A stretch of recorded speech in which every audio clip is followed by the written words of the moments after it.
사사기 3장 31절 말씀을 다 같이 읽겠습니다. 에훗 후에는 아낫의 아들 삼갈이 있어 소문은 막대기로 블레셋 사람 600명을 죽였고 그도 이스라엘을 구원하였더라. 아멘. 오늘 본 이 사사기에 나오는 삼갈은 세 번째 사사입니다. 사사기에 12명의 사사가 나오는데 활약을 많이 한 사람을 대사사라고 표현하고 지면이 적게 할애된 사사를 소사사라고 그럽니다. 오늘 여기 사사 삼갈은 엘론, 압돈 그렇게 이런 사람들과 함께 소사사로 분류되고 있습니다. 특별히 에훗이 죽은 이후 80년 동안 태평성대를 누린 다음에 이런 일이 일어났습니다. 자, 조금만 정리하자면 이렇겠지요. 제일 첫 번째 사사가 누굽니까? 온니엘이지요. 메소포타미아의 왕 구산 리사다임이 쳐들어와서 이렇게 해서 물리쳐서 사사가 됐고, 두 번째 사사는 암몬 사람이 에글론이 들어왔지요. 그렇게 해서 에훗이 두 번째 사사가 되어서 이겨냈고, 세 번째는 이 삼갈인데 블레셋이 침공해 왔습니다. 그런 거 보면 이 첫 번째, 두 번째, 세 번째 사사들은 다 남부 지방 또 중서부 지방에 있는 적들이 쳐들어왔다는 것을 알 수가 있어요. 특이한 것은 이 삼갈에 대해서는 딱 한 절만 나옵니다. 에훗 후에 이런 말이 나오지요. 그만큼 에훗 이후에 이스라엘 백성들이 또 죄를 범해서 타락의 길로 갔다, 그것을 예표하고 있습니다.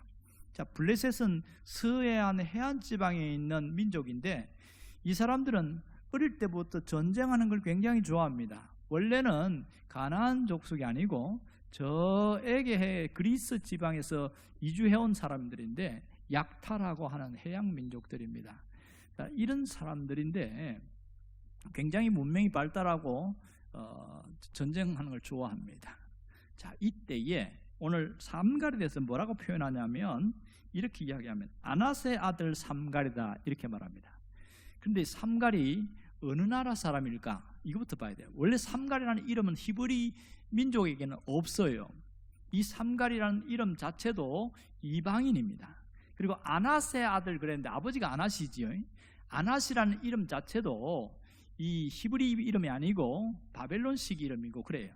그래서 아마도 아버지가 이방인인데 기화해서 이 이스라엘 사람이 됐거나 아니면 이스라엘 사람인데 세속화돼서 이방인 이름을 썼거나 둘 중에 하나입니다. 어쨌든 삼갈은 주류가 아니고 사이드에 있는 사람이라는 것을 알 수가 있습니다. 그러면 삼갈은 직업이 뭐냐? 이 사람은 평범한 농부였어요.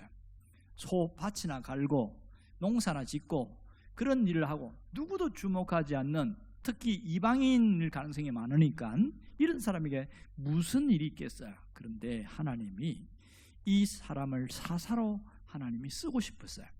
그때 무슨 일이 일어났어요? 블레셋에 끊임없이 침공이 들어왔어요. 만일 블레셋이 침공했을 때에 삼갈이 막지 않았다면 이 계속 블레셋에게 잠식 당했을 거예요. 여기서 블레셋이 물러가잖아요. 그리고 언제 또 쳐들어옵니까? 삼손 때에 또 압제하죠. 그때까지는 힘을 못 썼다는 얘기거든요. 그런데 놀라운 일은 이 삼갈이 평범한 농부고 내세울 것도 없는데 불구하고 하나님이 사사로 불렀어요. 그때에 예스라고 대답하고 예, 제가 하겠습니다. 이렇게 하니까 사사가 된 거 아니겠어요? 이런 블레셋 사람과 싸우는데 적들이 쳐들어왔는데 세상에 어마어마한 병력이 쳐들어온 거예요. 그러면 이때에 싸울 준비되어 있냐? 아무도 없습니다. 다 도망가 버렸어요. 삼갈이 딱 나서는데 특이한 게 뭐냐면 전쟁하러 가는데 뭘 들고 가요? 소모는 막대기. 보셨어요? 소모는 막대기. 저는 소를 몰아봐서 압니다. 소모는 막대기가 어떻게 생겼는지. 아주 못생긴 막대기입니다. 그래서 이걸 찾아보니까 이 막대기 끝에다가 쇠붙이 하나 붙여가지고 약간 창도 아닌 것이 그렇게 해서 나갔을 가능성이 많다. 왜냐하면 그 당시 블레셋 사람들이 이미 많이 점령해서 철공들, 이 쇠붙이를 다루는 사람들을 다 데리고 가서 이 사사기에 있는 여기에는 진짜 홈이나 낫을 가려고 하면 블레셋까지 가가지고 갔다 와야 되는 그런 번거로움이 많았던 거예요. 그러니 이 칼이 없는 거예요. 그리고 이 블레셋은 철제 시대에 칼을 벌써 철기 시대에 칼을 갖고 왔고요. 그 당시에는 청동기 칼을 쓸 때인데 그것도 없어. 세상에 소모는 막대기 갖고 싸우러 간다는 건 말이 됩니까? 그걸 봤을 때 사람들이 무슨 생각했을까요? 저러다가 바로 죽지, 그런 생각했고, 이걸 들고 갔을 때 블레셋 사람들은 무슨 생각했을까요? 죽으려고 작정하고 왔구만. 그것도 다도망 혼자서 맞서 싸우러 갔어요. 자, 오늘 여기에 삼갈이 이겼다는 것을 성경에 얘기하고 있는데 몇 명을 싸워서 이겼어요? 몇 명이라고 나와요? 600명이죠. 그러면 적어도 도망간 사람까지 합치면 몇 명이 왔다는 얘기예요? 최소한 800명에서 1000명 가까이 왔다는 얘기예요. 최소한. 그렇죠? 그러면 이 한 800명이나 1000명 가까이 칩시다. 그러면 뭐하러 온 거예요? 이 이스라엘 전체를 완전히 장악해서 노예로 지배하려고 하는 대규모 군대라는 걸 알 수 있고 최정예 부대라는 걸 알 수가 있습니다. 그러면 어마어마한 무기를 들고 왔고 엄청난 화력을 갖고 왔어요. 그런데 소모는 막대기로 가서 싸웠다. 야, 이게 기가 막히죠. 그런데 결과를 보면 황당한 일입니다. 정말 황당해요. 이 삼갈이 이겼다는데 어떻게 이겼을까? 도무지 성경에 나오지 않아. 어떻게 이겼다고 나오지 않아. 그런데 이 삼갈을 읽으면서 제가 무슨 생각이 들었냐면 골리앗과 다윗의 싸움이 떠올랐어요. 골리앗과 다윗. 골리앗은 키가 2m 93cm고 거대한 장수고 창틀 하나만 해도 63kg나 되는 6kg나 되는 창 하나 들고 있고 칼을 옆에 수행원이 들고 다니고 방패 갖고 있고 투구를 썼지. 이게 도무지 이 사람은 싸워서 힘도 강하지만은 어디 다 가려가지고 어떻게 할 데가 없는 거야. 그런데 다윗은 뭐예요? 세상에 돌 그거 들고 가고 물맷돌 갖고 싸워서 이겼다. 우리는 성경을 읽으니까 그러려니 하지만 진짜 현실적으로 와봅시다. 말도 안 되는 얘기 아니겠어요? 말도 안 되는 얘기죠. 그것이 삼갈도 마찬가지야. 어떻게 이 소모는 막대기 갖고 싸워서 이길 수 있냐는 거 말도 안 되는 거예요. 이거는 전적인 하나님의 도우심이 아니면 불가능한 일이지요. 그럼 하나님 어떻게 도왔다는 겁니까? 하나님 어떻게 도왔어요?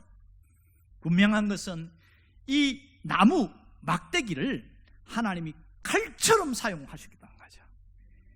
칼과 같이 하나님이 강력한 무기로 만든 겁니다. 인간들이 볼 때는 무용지물인 그런 하나의 나무 막대기였지만 하나님의 손에 딱 붙들렸을 때는 그는 강력한 무기가 되어서 블레셋 600명을 죽일 수 있게 되어진 거죠. 그러면 그렇게 되기까지 삼갈이 어떤 마음으로 전쟁에 나갔을까요? 물론 목숨 걸고 나갔겠지요. 그러나 신앙의 자리에서 뭘 갖고 나갔어요? 따라합시다. 믿음. 오직 믿음. 생명을 내놓고 나갈 때에 하나님의 손에, 내 생명은 하나님의 손에 있습니다. 그러면서 하나님을 붙드는 그 믿음으로 나간 거예요. 내가 이 자리에 죽더라도 저 블레셋은 내가 싸워서 결국은 내 생명이 다하더라도 블레셋에 침공하지 못하도록 하겠습니다. 그 생명을 걸고 나가는데 하나님을 붙드는 오직 그 믿음이 놀라운 역사를 일으켰습니다. 그는 자기가 갖고 있는 막대기에 집중하지 않았어요. 여건과 환경, 내가 뭐야 이 막대기 갖고 뭐 하겠어, 거기에 집중하지 않았다는 거예요. 뭐에 집중했어요? 하나님께 집중했어요. 이기고 지는 것은 하나님께 달려있고 내가 죽을 수도 있지만 그래도 하나님이 죽게 하시면 죽는 거고 오직 하나님께 달려있다고. 여건에 환경에 영향받지 않았다는 것이 대단히 중요합니다. 그걸 아신 하나님은 그 막대기를 칼처럼 강력한 무기처럼 하나님이 사용하셔서 600명이나 되는 어마어마한 블레셋 사람들을 죽였습니다. 이 어마어마한 군인들이 죽고 난 이후에는 다시 블레셋 침공하기까지는 많은 세월이 흘렀습니다. 대단한 일이지요. 대단한 일입니다. 여러분, 여기에서 깊이 생각할 것은 하나님이 이 승리를 거두는데 하나님과 삼갈과의 연관관계를 잘 봐야 됩니다. 우리도 삼갈처럼 쓰임받을 수 있습니다.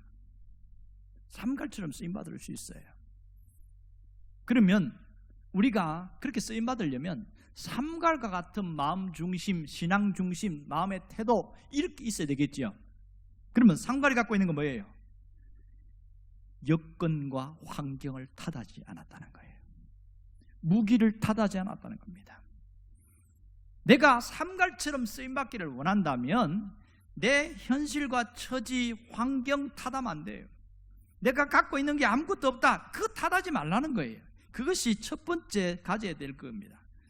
도구를 탓하면 아무것도 안 되는 겁니다.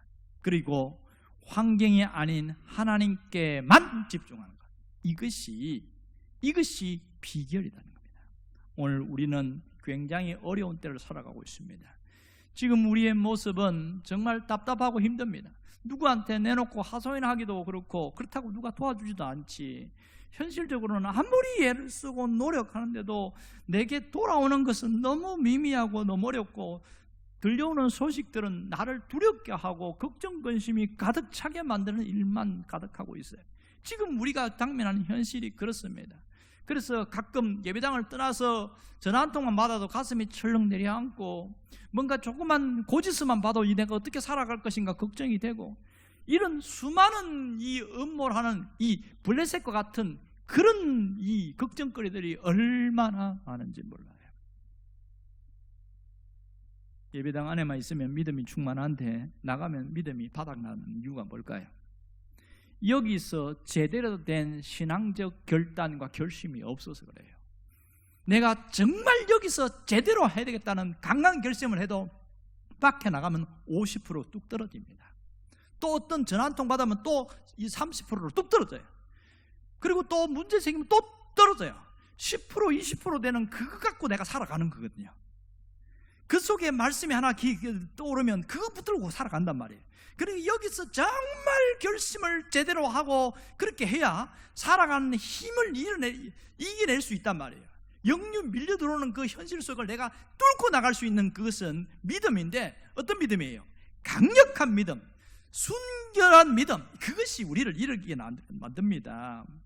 여러분, 우리의 현실 속에 하나님이 역사하시면 됩니다. 평범한 사람도 하나님이 역사하면 특별한 일이 일어납니다. 사람들의 말은 안 된다, 불가능하다, 끝났다. 그러나 하나님은 너는 된다. 그게 하나님의 메시지입니다. 사람들은 눈에 보이는 것으로 판단하지만 하나님은 네가 어떤 중심을 갖고 있냐, 어떤 신앙을 갖고 있냐, 그걸 본단 말이에요. 그러기에 예배를 통해서 내 마음을 다시 갱신하고 다시 한번 다짐하고 다시 회복하고, 이것이 삶을 살아가는데 얼마나 중요한지 모릅니다. 정말 다 믿음이 있다고 하지만 현실 앞에 꼬꾸라지는 거 보면 그 믿음이 부스러기 믿음이거나 껍데기 믿음일 가능성이 굉장히 많습니다. 진짜 믿음은 이겨냅니다. 그래서 여기서 마음 중심을 다 잡을 때 믿음이 강해지는 거예요. 꼭 주의할 게 뭐라고요? 여건 탓하지 말고, 환경 탓하지 말고, 도구 탓하지 말라는 거예요. 내가 가진 거 탓하지 말라는 거예요. 우리는 눈에 보이는 것이 소모는 막대기, 내 이거 뭐 하냐고요. 다른 사람은 칼 들고 설치는데 나는 이 막대기 들고 뭐 하냐고요. 그거 보면 아무것도 못해. 그러나 하나님은 삼가를에게 소모는 막대기로 600명을 이긴 이 하나님의 능력과 역사가 우리 삶에 나타난다는 사실을 잊지 않기를 원합니다. 내가 가진 도구가 문제가 아니에요. 내가 어떤 중심을 갖고 있냐는 거예요. 목숨 건 신앙을 가지고 달려나가는 이 삼갈, 그에게는 하나님이 그 생명도 살릴 뿐만 아니라 이스라엘 전체를 구원한 놀라운 사사로서 활동을 했다는 사실을 놓지 않기를 원합니다. 왜 여건을 탓할까요? 하나님 붙들지 않아서 그렇습니다. 왜 환경을 탓할까요? 세상에 있는 욕심을 놓지 않아서 그런 거예요. 왜 도구를 탓할까요? 하나님을 잊어버려서 그런 거예요. 돈이 없어 그렇고, 나라 사람들이 안 도와줘서 그렇고, 자꾸만 외병을 보는데 하나님 놓치면 자꾸 주변이 보이고 상황이 보이고 환경이 보입니다. 그래서 새벽에 나오라고 하는 이유가 여기 있는 거예요. 정신 차리고 기도해야 내가 그런 것이 안 보이니까, 이겨낼 수 있으니까. 여러분이 하나님만 의지하는 그 믿음의 모습을 보여줄 수 있기를 원합니다. 말로만 나 하나님 의지합니다 그렇게 말하지 말고, 그 하나님을 의지하는 그 신앙의 결단을 한번 내놓으라는 거예요. 그래서 정말 하나님 의지하는 자가 어떻게 되는가, 그것을 볼 수 있기를 원합니다. 하나님은 지금 이 어려운 때에 삼갈 같은 사람을 찾고 있습니다. 삼갈같이 주님께서 쓰시고 싶은 사람을 찾고 계셔요. 이 어려운 때에 신앙으로 이겨내는 그 삼갈을 주님이 찾습니다. 그가 누굽니까? 바로 나 자신입니다. 하나님이 나를 삼갈처럼 부르신다는 사실에 놓치지 않기를 원합니다. 그렇다면 내가 하나님의 손에만 붙들리면 내가 갖고 있는 것이 변변찮을지라도, 내가 갖고 있는 것이 얼마 없다 할지라도 그것이 하나님이 강력한 무기가 되게 합니다. 막대기가 칼이 되게 하시는 하나님은 내가 가진 그 작은 것을 통해서 큰 역사와 능력을 나타낸다는 사실을 놓치지 않기를 주의 이름으로 축원합니다. 오늘 여러분이 결단하는 그것이 이번 한 주간에 승리하는 삶이 될 줄로 믿습니다. 기도하겠습니다. 우리 삶 가운데 하나님의 도우심이 있기를 원합니다. 눈앞에 보이는 것으로 살지 않고 하나님만 의지했던 이 삼갈은 막대기에 연연하지 않았습니다. 칼이 없다고 불평하지 않았습니다. 나는 하나님만 가지면 된다고 생명을 걸고 나갔더니 오히려 그들을 싸워 이겼을 뿐만 아니라 하나님의 역사를 보게 되고 존귀한 자로 쓰임받게 된 것을 압니다. 우리가 비록 평범하고 누가 인정하지 않는다 할지라도 하나님이 주목하는 사람으로 쓰임받는 자로 살아가게 하여 주시옵소서. 예수님의 이름으로 기도합니다.